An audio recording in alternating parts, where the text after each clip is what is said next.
ധ്രുവിനെ പറ്റി പറയുന്നത് കേട്ടതും പാറു ചിരിച്ചുകൊണ്ടിരുന്നു. കാർത്തു കണ്ണും കൂപ്പിച്ച് അവളെ നോക്കി. എന്തേ ചേച്ചി? ഏയ് ഒന്നുമില്ല എൻ്റെ കാർത്തു. ഇന്ന് ചേച്ചി ഒറ്റക്കേ ഉള്ളൂ. ചുട്ടനെവിടെ?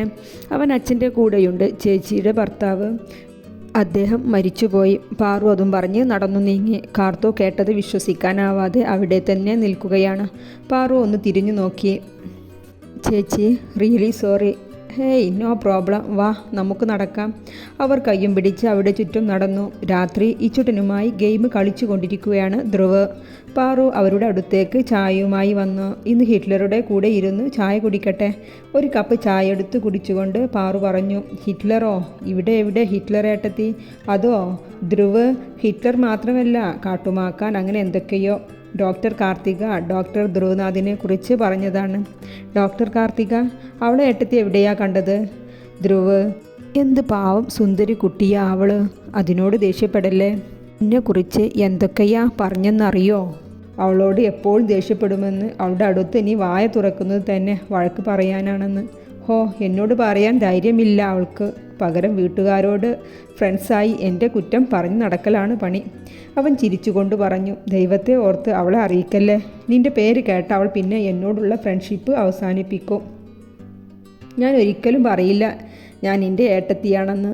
ഞാൻ ഇന്ന് അവളെ രണ്ടാമത്തെ തവണയാണ് കാണുന്നത്. നല്ല കുട്ടിയാ. എനിക്കൊരു ഫ്രണ്ട്സിനെ കിട്ടിയതാ. ഞാൻ ഒരിക്കലും പറയില്ല നീയും ഞാനും തമ്മിലുള്ള ബന്ധം. അവൾ ഓടിക്കളയും. പാറു പറയുന്നതെല്ലാം കേട്ട് ധ്രുവ് പുഞ്ചിരിയോടെ ഗെയിം കളിച്ചു കൊണ്ടിരിക്കുകയാണ്. ധ്രുവ്, നീ എന്താ ഒന്നും പറയാതെ ഇങ്ങനെ ചിരിച്ചിരിക്കുന്നേ? പിന്നെ ഞാൻ എന്താ പറയണ്ടേ ഏട്ടത്തി? ഹോസ്പിറ്റൽ സ്റ്റാഫിനെ കുറിച്ച്. ഓ ധ്രുവ്, നിന്നേക്കാൾ എത്ര ക്വാളിഫൈഡ് ഉള്ള ഡോക്ടേഴ്സുണ്ട് ഹോസ്പിറ്റലിൽ. എന്നിട്ട് നീ വലിയ ഹിറ്റ്ലറായി. ഇതും ഡോക്ടർ കാർത്തിക പറഞ്ഞതാവും അല്ലേ? അവൾ പറയുന്നതിനെന്താ തെറ്റ്? ഇത്ര പിടിച്ച് നടക്കേണ്ട ആവശ്യമെന്താ? എന്ത് പാവം കുട്ടിയാ അത്. എൻ്റെ ധ്രുവ്, ഇനിയെങ്കിലും സ്നേഹത്തോടെ അതിനോട് പെരുമാറോ. പാറു അതും പറഞ്ഞ് ഇച്ചുട്ടനെയും എടുത്തുകൊണ്ട് പോയി. ധ്രുവ് അവിടെ തന്നെ ഇരുന്നു. ദേഷ്യപ്പെടുമ്പോൾ പെണ്ണിൻ്റെ ചുണ്ടു കൂർപ്പിച്ച് മുഖവും വീർപ്പിച്ചുള്ള ആ നോട്ടം. ഹോ, അവൻ ആ രംഗം ആലോചിച്ച് ഒന്ന് തലകുടഞ്ഞു. അമ്മ, BP എല്ലാം കൂടുതലാണ്. വേഗം ഹോസ്പിറ്റലിലോട്ട് വാ. ഒരു ഫുൾ ബോഡി ചെക്കപ്പ് നടത്തണം. രാവിലെ ധ്രുവ് അമ്മയുടെ BP നോക്കുന്ന ഇടയിലായി പറഞ്ഞു. മോനെ, അമ്മയ്ക്ക് ഹോസ്പിറ്റലിൽ പോയാലൊന്നും മാറില്ല ഈ അസുഖം. അമ്മയുടെ കുഞ്ഞ് ഒരു വിവാഹം കഴിക്ക്. എൻ്റെ മോൻ ഒരു കുടുംബമായി ജീവിക്കുന്നത് അമ്മയ്ക്ക് കാണണം.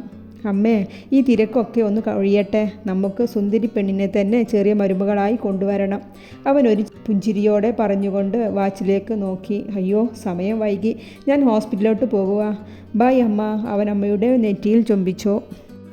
ധ്രുവ് ഹോസ്പിറ്റലിൽ എത്തുമ്പോൾ ഒരു രോഗിയുടെ കൂടെയുള്ള ആൾ അവിടെ വലിയ ശബ്ദത്തിൽ സംസാരിക്കുന്നുണ്ട്.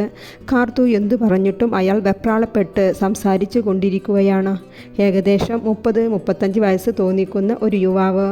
ബെഡിൽ 18 വയസ്സ് തോന്നിക്കുന്ന ഒരു പെൺകുട്ടി കിടക്കുന്നുണ്ട്. ധ്രുവ് വേഗം അങ്ങോട്ട് ചെന്നു. എന്താ ഡോക്ടർ? ധ്രുവ് കാർത്തുവിനോടായി ചോദിച്ചു. ബ്ലഡ് കൂടുതൽ പോകുന്നുണ്ട്, അവൾ ബ്ലഡ് ക്ലീൻ ചെയ്തുകൊണ്ട് പറഞ്ഞു. ധ്രുവ് രോഗിയെ പരിശോധിക്കാൻ നിന്നതും കൂടെ വന്ന ആൾ തടഞ്ഞു. ഏയ്, അവളെ തൊടല്ലേ. ഇവിടെ പെൺ ഡോക്ടേഴ്സ് ആരുമില്ലേ? അയാൾ ദേഷ്യത്തോടെ പറഞ്ഞു. ഏയ് മിസ്റ്റർ, മാറി നിൽക്ക്. ഇത് പോലീസ് കേസാണ്. ഞാൻ ഗവൺമെൻറ് ഹോസ്പിറ്റലിലേക്ക് പറഞ്ഞുവിടും. രോഗിയുടെ അവസ്ഥ ഇപ്പോൾ സീരിയസ് ആണ്. താൻ മാറി നിൽക്ക്. ധ്രുവ് ദേഷ്യത്തോടെ അയാളോട് പറഞ്ഞു. ട്രീറ്റ്മെൻറ്റിനുള്ള കാര്യങ്ങൾ തുടങ്ങി.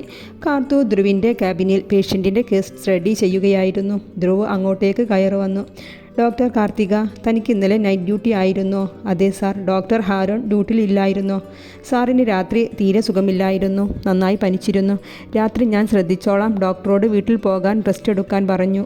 ധ്രുവ് ഒരു നിമിഷം അവളെ നോക്കി. തൻ്റെ മുഖം 2 കൈ കൊണ്ടും ഒന്ന് നന്നായി തുടച്ച് അവൻ്റെ ദേഷ്യം നിയന്ത്രിച്ചു. ഡോക്ടർ ഷാരോണിന് സുഖമില്ലെങ്കിൽ എന്നെ വിളിച്ച് പറയണമായിരുന്നു. അല്ലാതെ അവർക്ക് ലീവ് കൊടുക്കാൻ തനിക്ക് ആരാണ് അധികാരം തന്നത്? അത് സാർ, ഷാരോൺ ഡോക്ടർക്ക് തീരെ സുഖമില്ലായിരുന്നു. അവസ്ഥ കണ്ടപ്പോൾ ലീവ് കൊടുത്ത് പറഞ്ഞു വിടുമ്പോൾ അറ്റ്ലീസ്റ്റ് തനിക്ക് കോൺഫിഡൻ്റ് ഇല്ലെങ്കിൽ വേറെ ഡോക്ടേഴ്സിനെ വിളിക്കണമായിരുന്നു.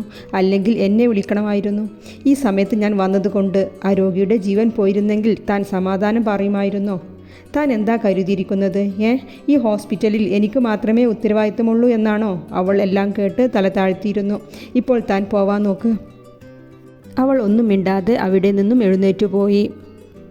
ഹായ് റസിയ, എങ്ങനെയിരിക്കുന്നു? കാർത്തു രാവിലെ തൻ്റെ അഡ്മിറ്റ് രോഗിയുടെ അടുത്തേക്ക് വന്നതാണ്. അവൾ കഷ്ടപ്പെട്ട് പുഞ്ചിരിക്കാൻ ശ്രമിച്ചു. താൻ ഭക്ഷണം കഴിച്ചോ? അവൾ മെല്ലെ തലയാട്ടി. ഇന്നലെ റസിയ വരുമ്പോൾ രക്തത്തിൽ കുളിച്ചിരുന്നു. ഇപ്പോൾ കുറേയൊക്കെ ഭേദമായിട്ടുണ്ട് കേട്ടോ. കാർത്തു അവളുടെ കവിളിൽ തലോടിക്കൊണ്ട് പറഞ്ഞു. ഈ മുറിവുകൾ എങ്ങനെ ഉണ്ടായതാണ് റസിയ? റസിയ അല്പനേരം കാർത്തുവിനെ തന്നെ നോക്കിക്കിടന്നു. അത് ഡോക്ടർ കോണിപ്പടിയിൽ നിന്ന് വീണതാണ്. കാർത്തു അവളെ ഒന്ന് നോക്കി. ഇന്നലെ തൻ്റെ കൂടെ വന്ന ആൾ പറഞ്ഞത് ബാത്റൂമിൽ വഴുക്കി വീണെന്നാണല്ലോ. അവൾ പരിഭ്രമത്തോടെ മുഖം തിരിച്ചു. കാർത്തു അവളുടെ മുഖം മെല്ലെ തൻ്റെ നേർക്ക് തിരിച്ചു. പറ മോളെ, തൻ്റെ ചേച്ചിയെപ്പോലെ കരുതിയാൽ മതി. ഇന്നലെ നിൻ്റെ കൂടെ വന്ന ആൾ നിൻ്റെ അച്ഛനാണോ? അയാൾ തല്ലിയതാണോ ഈ മുറിവുകൾ? റസിയ ഭയത്തോടെ ചുറ്റും നോക്കി. അത് മനസ്സിലാക്കിയ കാർത്തു വേഗം പോയി ഡോർ ലോക്ക് ചെയ്തു. അവളുടെ അടുത്തേക്ക് വന്നു. ഡോക്ടർ, ഇന്നലെ എൻ്റെ കൂടെ വന്ന ആൾ എൻ്റെ ഭർത്താവാണ്. കറിയിൽ ഉപ്പ് കൂടി എന്നും പറഞ്ഞ് എന്നെ ഒരുപാട് തല്ലി. അദ്ദേഹത്തിൻ്റെ ഉമ്മയും കൂടെ ഉണ്ടായിരുന്നു. ഈ തലയിലെ മുറിവ് കണ്ടോ? അത് അയാൾ ചുമരിലിടിച്ചതാണ്. മരിക്കുമെന്ന് കരുതിയാകും ഹോസ്പിറ്റലിൽ കൊണ്ടുവന്നത്. റസിയ കരഞ്ഞുകൊണ്ട് പറയുന്നുണ്ട്. കാർത്തു ഒന്നും മിണ്ടാതെ അവളുടെ കണ്ണുകൾ തുടച്ചു കൊടുത്തു. അവളെ നോക്കി അങ്ങനെ നിന്നു.